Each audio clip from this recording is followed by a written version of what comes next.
ভারতের মধ্যপ্রদেশ ও রাজস্থানে ১১ শিশুর মৃত্যুর সঙ্গে কাশির সিরাপের যোগসূত্র পাওয়া গেছে। এই অবস্থায় ওই কাশির সিরাপ কোল্ড্রিফের বিক্রি নিষিদ্ধ ঘোষণা করেছে তামিলনাড়ু সরকার। পাশাপাশি বাজার থেকে তুলে নেওয়ার নির্দেশ দেওয়া হয়েছে।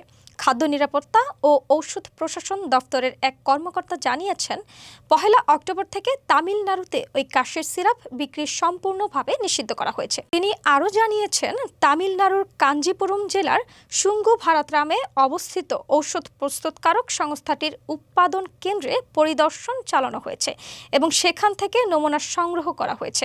ওই কর্মকর্তা সংবাদ সংস্থা পিটিআইকে জানিয়েছেন, ওই কাশির সিরাপে ডাইথালিন গ্লাইকল নামের রাসায়নিকের উপস্থিতি আছে কিনা তা যাচাই করতে সংগৃহীত নমুনাগুলো সরকারি পরীক্ষাগারে পাঠানো হবে।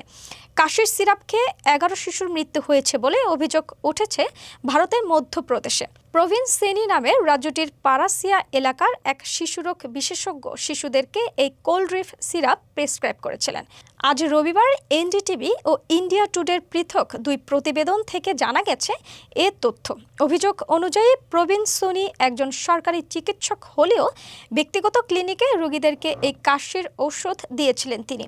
এরই মধ্যে তাকে গ্রেফতার করেছে পুলিশ।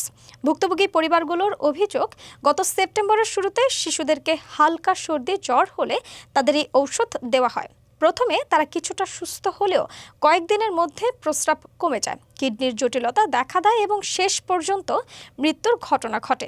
কিডনি বায়োপসিতে পরে ডাইইথিলিন গ্লাইকলের উপস্থিতি পাওয়া গেছে।